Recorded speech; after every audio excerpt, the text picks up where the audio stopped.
But first, we're going to start this episode off with some rumors about new console hardware. It's crazy. This generation seems like it just started yesterday, and we already have rumors about brand new consoles on the horizon, Tyler. How do you feel about that? So I did not know about this news bulletin slash being on the docket until today. So this is all like fresh for me. But it it obviously feels too soon, but I think a key component is that it would not be happening till next year at the earliest, which while it still feels relatively soon. I mean, I've had mine since this my PS5 since December of 2020 and my Series X since like May, March or April or May of 2021. So I mean, for a lot of people, it's been like basic. At that point, it'll have been 4 years. And while I don't know if I'm personally interested in a Pro, I also wasn't interested in a PS4 Pro. I'm sure there will be people that are. Um, I do have to question whether the market will, if even the market for the Pro there was, will be here for the five. I mean, you had a potential like question to get a little inside baseball here on our docket of like, is there going to be a video game industry crash? And while I don't necessarily predict that, I think maybe a Pro this generation could be a misstep with in the US at least a very clear recession on the horizon. Well, if you think it's on the horizon, you're a little late because we're in it, baby. But yeah, like I don't know if there's necessarily gonna, despite the PS5 and the Series X selling like gangbusters, I don't know if there's a market for a Pro in a year. I think that could be a misstep. What the fuck do I know? I'm not a console manufacturer. That's just my personal opinion. But I wouldn't riot about it. I would just be like, that's interesting. I think that's a mistake in the same way that I'm slowly but surely, and we talked about this pre-release, starting to think that a PSVR 2 was also a mistake.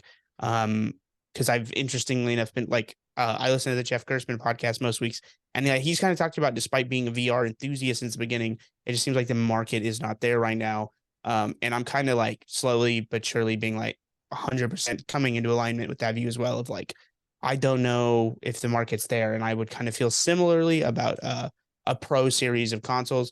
Yeah. So really quickly, if you weren't sure what we were talking about, PS5, PS5 Pro, because according to Tom Henderson from Insider Gaming, who has leaked a number of different uh, games related things over the years, he has reported that Sony's working on a PS5 Pro and they plan to release it potentially late 2024. And this is something where, ever since the start of this generation, there was always talk of, okay, are we going to get a mid-gen refresh of some sort? Because it happened with the PS4 Xbox One generation.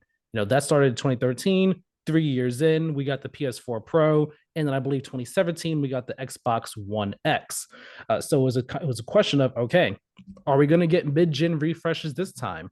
Because the last time around with the PS4 Pro and the One X, there was some question about how necessary is this? How important is this? Are people really going to go for this? Like buying another version, like a new, upgraded version of their PS4 that's not the next generation, but it's more powerful. Like, who does that really appeal to? Does that appeal to like everyone, the casual person? Is it only for like the hardcore? How many people are going to buy into it? And while I don't have sales numbers, I mean, I would imagine that the general consensus is that the PS4 Pro and the One X were successful. They were successful experiments, so to say, successful refreshes because we never had a mid-gen refresh in any past generation, and people really gravitated towards being able to play their games in 4K, being able to play their games with a better performance, with faster load times for some games, with higher frame rates, better frame rates, more stable frame rates, being able to choose whether you want to focus on resolution or frame rate for your gaming experience and all like that. And that's something that we never really had on consoles. That's more of a PC thing. So bringing that variability to the console space It was a question of, man, are console gamers going to go for it? And I would imagine, I would think, the general answer would be yes, we did go for it. And it was more of a necessity for that generation as opposed to now, because back then it was like, okay, 4K is on the horizon. We're trying to, we want to shoot for 4K. We want to have better frame rates and more stable frame rates with our games, especially the Xbox One, which was woefully underpowered throughout that entire generation compared to the PS4 and PS4 Pro and so on and so forth. So with this generation now, with the PS5 and the Series X and S, you got to wonder. It's like, okay, they came out the gate really strong, really powerful. So it begged the question of, with how strong these consoles are right now, is there going to be a need for a mid-gen refresh at all in 3 4 years? And not even to mention the fact that COVID and not development, production issues, supply issues already plagued the first 3 4 years of this generation.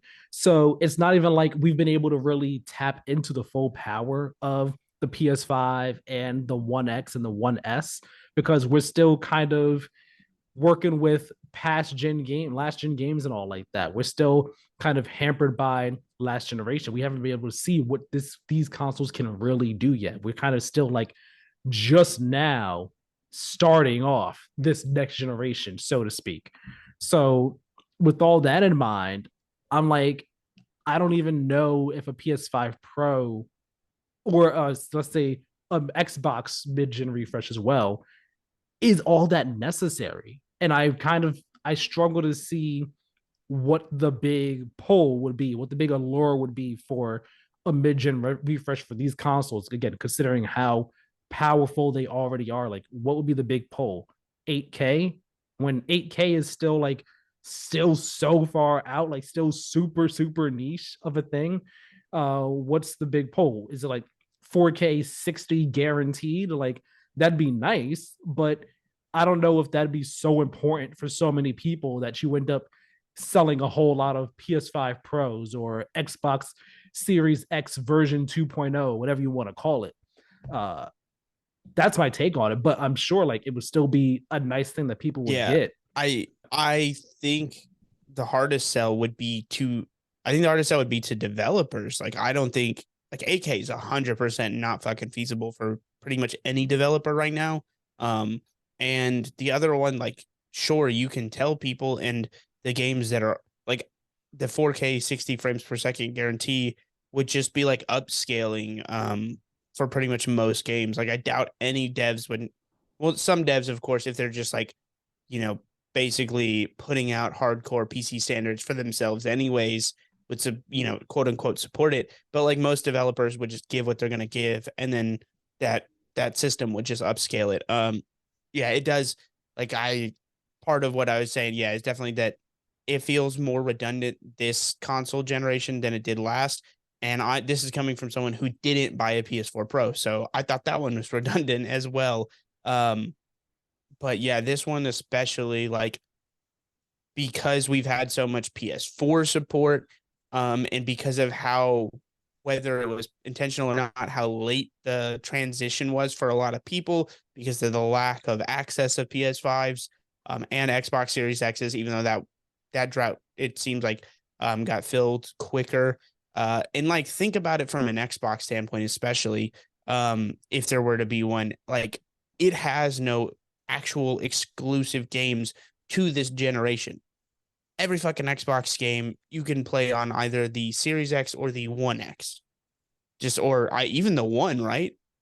Yeah, so far. Like and like, don't get me wrong, that's cool if you're. I'm sure if you're running a base one, you're like, even though it's probably chugging, I imagine you are like, this is cool. But at the end of the day, like, how can you justify another version of the Series X, a Series X Pro, or however we would title that, when you don't have any actual exclusive Series X games? Now, for me, for example, I got my Series X because I didn't have a One.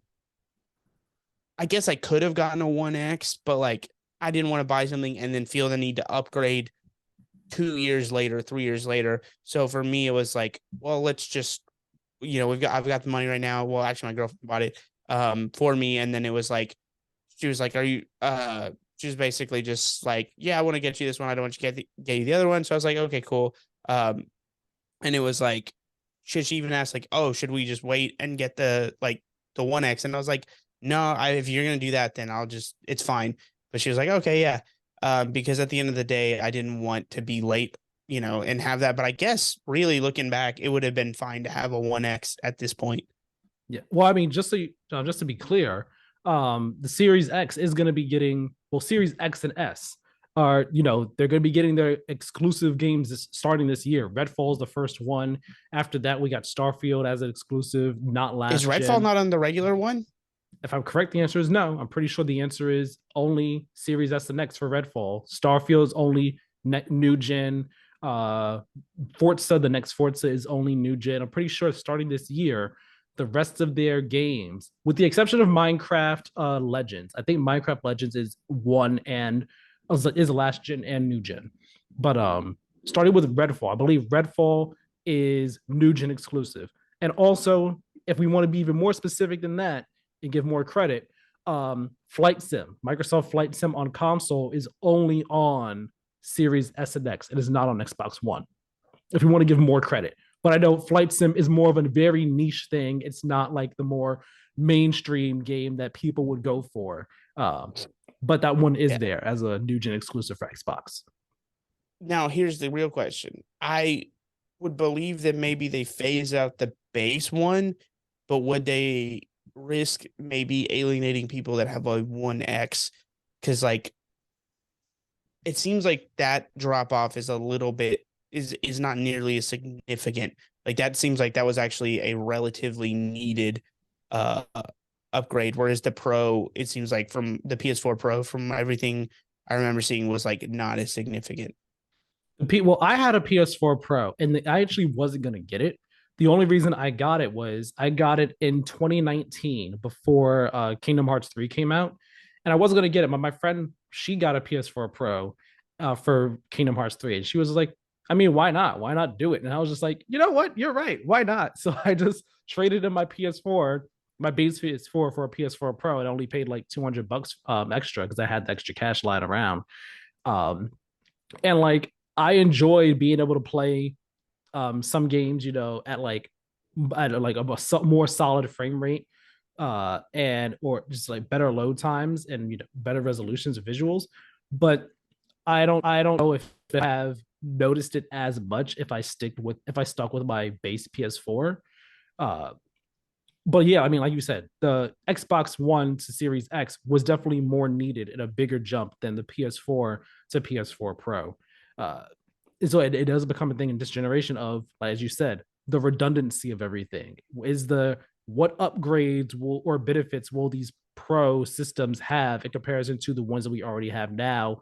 How how significant are those upgrades? Are they really needed? Do we really care about them all that much? And then the other question is, how much are they going to cost? Because like these consoles already right now are $500 in the US for the Series X and the PS5, for $300 for the no, that's not 300. I believe it's 400 for the Series S. And then they've also raised prices of consoles in different regions around the world as so also. So it's like what if these pro consoles drop? Are the base ones going to drop in price like $100 or so, and then the pro consoles will be the $500 boxes? Like, how is that going to work out as well? And then also, I saw someone else mention this week about in regards to the Xbox side of things. If Xbox was to do a mid-gen refresh, then they now have three new gen boxes to have games optimized for. You have your Series S at the lower end, the Series X in the middle, and then your Series XXX as the high end version of it. And it's like, oh man, like as you said, for the dev side of things, that's got to be even more work and more frustrating and more just trouble to have to manage and finagle and everything like that. It's an interesting thing. It's an interesting thing to think about. Yeah. I just to confirm, Redfall, while technically only on Series X and S, you can actually play it via Game Pass, the streaming. So Yes, they did say that. if you have a good enough, so you can play that way. Also, that will let if you like via the Azure, I guess cloud gaming, so you can technically play both Starfall and that if you have a good enough internet connection. So Yes. it's really like even that's kind of interesting, right? Microsoft saying, "Hey, it's to me that reads as this is less the console itself and more like, sorry, if you've got an Xbox One and you are rolling out some of the jankest internet, we're sorry. Like this is the cutoff. But you got that, and you're like, if you got the gigabit package, you really don't have to shell out for a new console at that point. Like, I don't know how long that'll be the case, but that's interesting. Like, how long will someone running a base Xbox One with gigablast internet be able to, keep playing these games? That's kind of an interesting concept. Uh, so yeah, I mean, obviously, I don't have that worry. I've got, like as mentioned, a Series X, but um, I don't even. I'm thinking about it. My internet connection's so bad. I don't even know if I'll be able to play Redfall when it comes out. Just because of the Mhm. always online shit. But Yeah. yeah. But so who knows? Maybe that'll probably be maybe more of a June game for me. I don't even know. But then Diablo comes out, so I don't know. Redfall, you may just lose out in as far as my playtime goes. Just real quick last thing. Tom Henderson, he also in his report mentioned that the PS6 is reportedly set to release until 2028. It's not set to release until 2028 at the earliest. Uh, I mean, we don't have to linger on this long. That's years from now. Who knows? Plans change and all like that. Uh, do you buy that though? Does that feel as far away as it is, or does that feel like kind of soonish? I mean, for me personally, I'm Uh, like, oh, that sounds about right. 8 years after the generation started. that sounds right. But God, it's interesting, right? Because it feels too early for a pro. Does that date does not feel too early at all for me, but it does feel incredibly far away. But also, I'm the kind of person 2025 sounds far away, but then in reality, like these next 2 years will fly by, and I'll be like, oh shit, it's 2025. You know what I mean? Yeah. But yeah, you give me any date that's not next year, and in my dumb caveman brain, it is 100% like, yeah, that's far away. And I know it's like, it'll be there like that,